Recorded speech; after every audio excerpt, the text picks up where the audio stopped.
The age-old question. How many stocks should you own in your portfolio? It's probably one of the most asked questions in all of investing.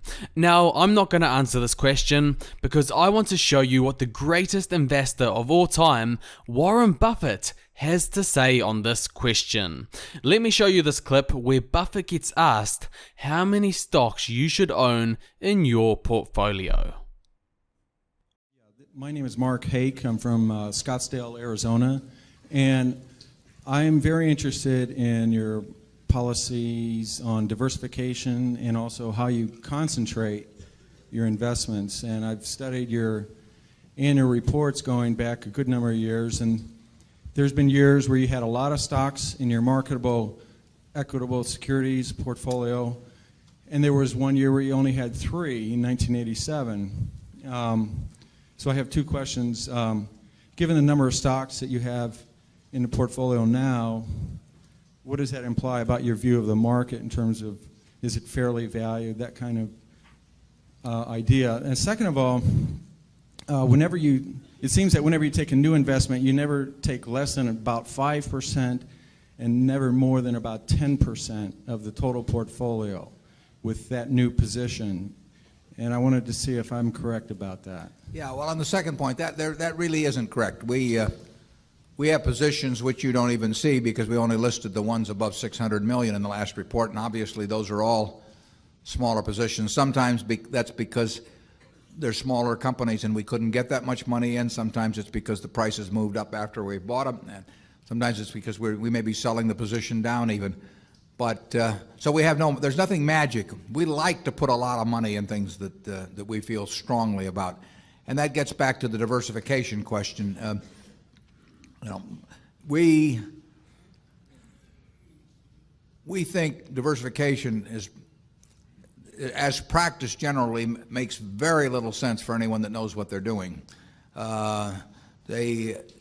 Diversification is a protection against ignorance. I mean, if you want to make sure that nothing bad happens to you relative to the market, you own everything. There's nothing wrong with that. I mean, that is a perfectly sound approach for somebody who does not feel they know how to analyze businesses.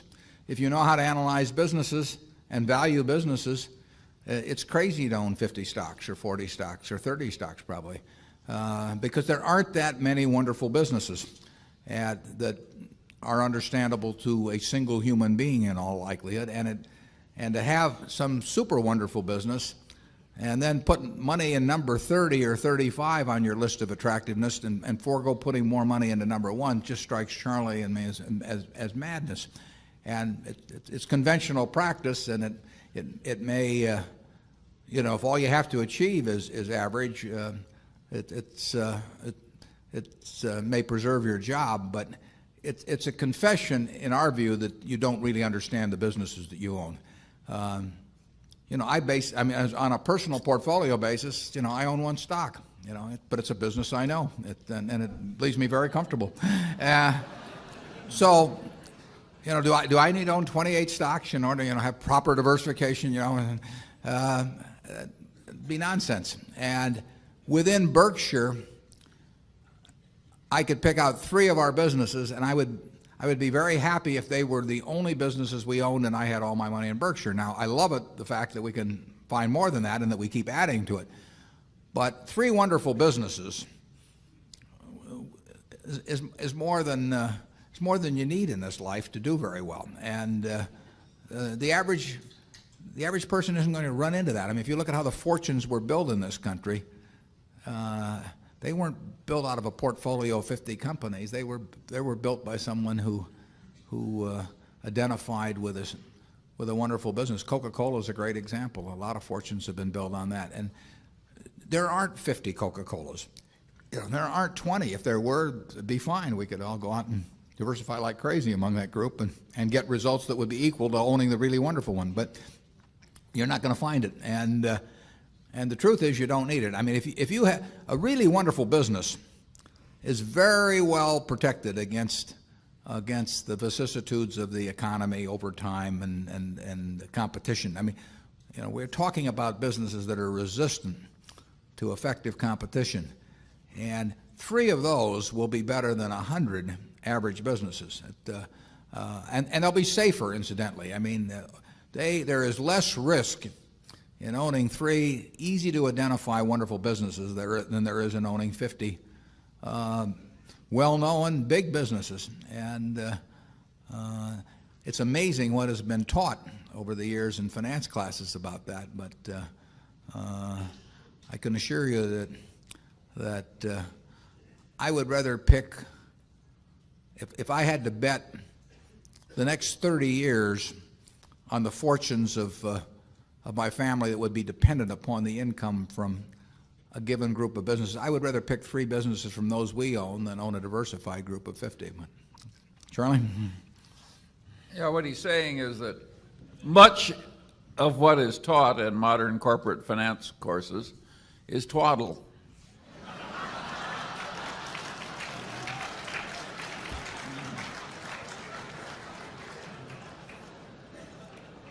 You want to elaborate on that, Charlie?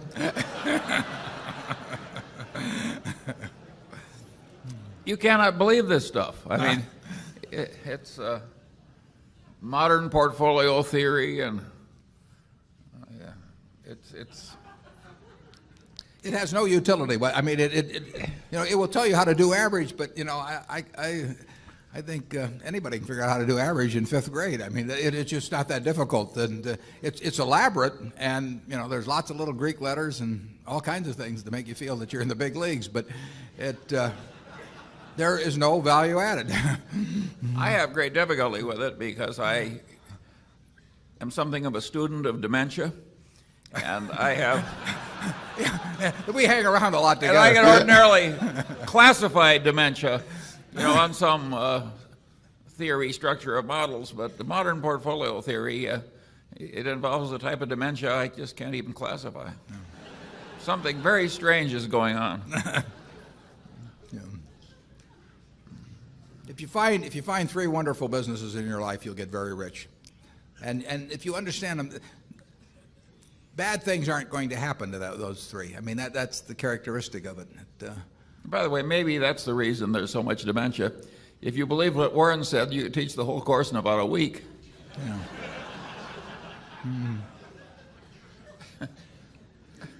Yeah, and the high priest wouldn't have any edge over the lay people, and that never sells well. Right.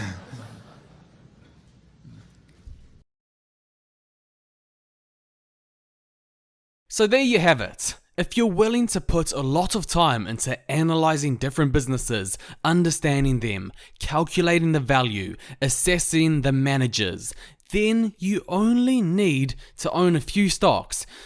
Charlie Munger, he only owns 3 stocks for his family's portfolio. Warren Buffett, as he said in the interview, he only owns 1 stock, and that's Berkshire Hathaway. But the thing is, with this strategy, you need to put in a lot of time and effort. Warren Buffett, he spends 5 to 6 hours a day just sitting there reading financial newspapers and corporate reports. If you don't have the time, I'd recommend looking deeper into dividend aristocrat stocks and diversifying more than just 3, 4, or 5 stocks. Why dividend aristocrats? Because these stocks have a deep history of beating the market and doing this at less risk. But as I say, with this strategy, you want to own more than just 3 stocks. You also want to do your research into each stock that you buy. The last strategy that you can employ with investing is index funds. For example, if I were to invest in a world index fund, I'd own a ton of different stocks around the world. So if the world continues to grow and improve, which it will over the long term, money will be made. But the key with this strategy is to keep buying stocks even if they were to go down. Even in a recession, you want to keep buying. That's actually the key with all 3 of these strategies. So depending on the different type of investor that you are, the different amount of stocks you want to own.